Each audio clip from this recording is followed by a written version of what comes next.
নমস্কার বন্ধুরা, আজকে 22শে ডিসেম্বর। আমরা সকালবেলা, এখন বাজে 4:45, বেলঘরিয়া থেকে রওনা দেব বাগডোগরার উদ্দেশ্যে। আমাদের গন্তব্য তাবাকুশি, নর্থ বেঙ্গলের একটা গ্রাম, এখন কিছুটা পরিচিত, তবে এখনো অফবিট বলা চলে।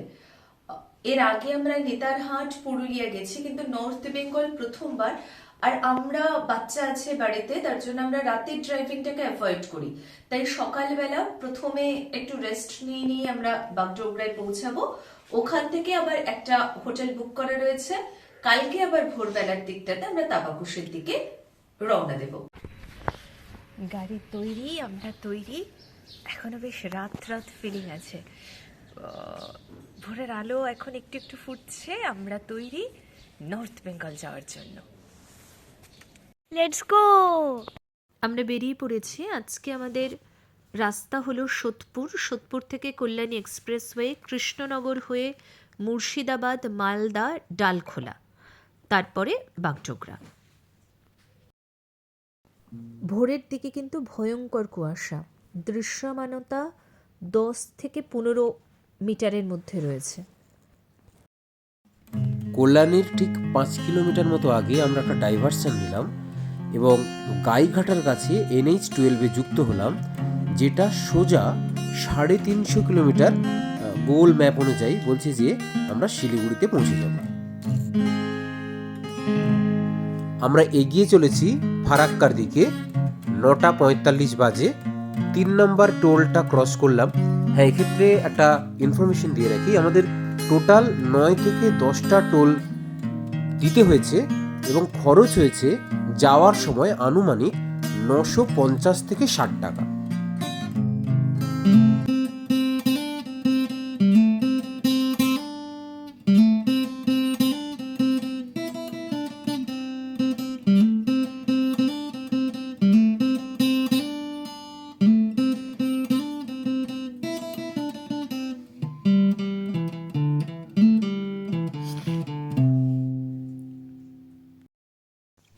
আমরা ফারাক্কা ব্যারেজটা পেরোচ্ছিলাম। ভাগ্যবশত আমরা একটুও জ্যাম পাইনি। শুনে এসেছিলাম প্রচুর জ্যাম থাকে। আমরা একদম পিক টাইমে যাচ্ছি, কিন্তু তারপরেও একটুও জ্যাম পাইনি সেইভাবে। এবার একটা ইনফরমেশন, ফারাক্কাই ব্যারেজে ওঠার আগেই বেশ কয়েকটা ছোট ছোট রেস্টুরেন্ট আছে।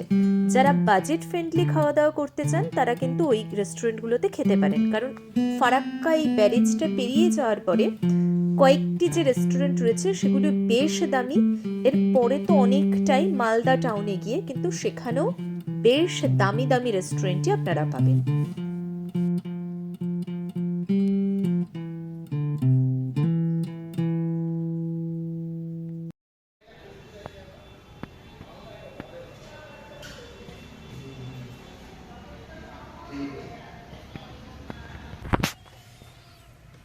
বারোটা 15 আমরা রোডের ধারেরই একটা রেস্টুরেন্ট দেখে, sugar and salt family restaurant, বাইরেটা সাজানো গোছানো,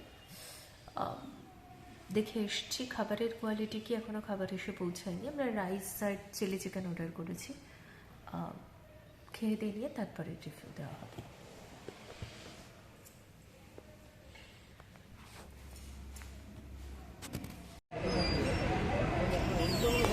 বাবা, খাবার কেমন ছিল? খুব ভালো ছিল। কি খাবার খুব ভালো ছিল, খুব ভালো লেগেছে আমার। ভালো লেগেছে তোমার? আমার খুবই ভালো লেগেছে। আমরা এগিয়ে চলেছি। উত্তর 24 পরগনা, মুর্শিদাবাদ, মালদা, দিনাজপুর ক্রস করে বাগডোগরার দিকে।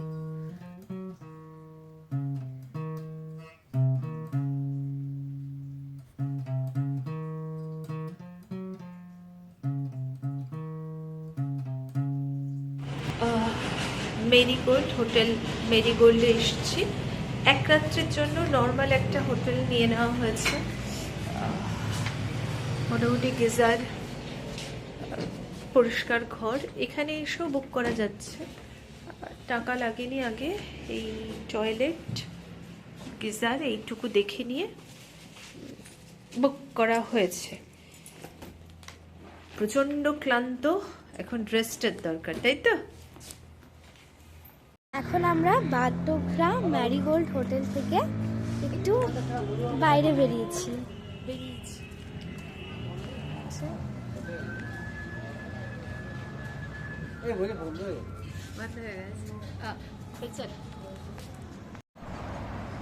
সকাল 7টা, সূর্য পেছনে, ঝলমলে একটা দিন। আমাদের গাড়ি আবার রেডি। মেরিগোল্ড, আমরা ছিলাম বাগডোগরার মেরিগোল্ড একটা হোটেলে।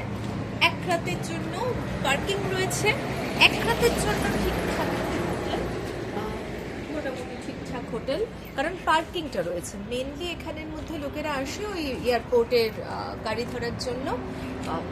বাকি হোটেলগুলোতে দেখছিলাম পার্কিং স্লটটা নেই, রাস্তার উপরে রাখা হচ্ছে, সেই দিক থেকে এই হোটেলটা বেশ ভালো। এবার আমরা চললাম, প্রথমে আজকের আমাদের ভিউ পয়েন্ট হবে মিরিক, দেন গোপালধারা টি এস্টেট, তারপরে আমাদের তাবাকুশিতে হোমস্টে বুক করা রয়েছে। চল, আমরা ভোর 5টায় বেলঘুরিয়া থেকে শুরু করেছিলাম। বাগডোগরা পৌঁছাতে আমাদের সময় লেগেছে 13 ঘন্টা।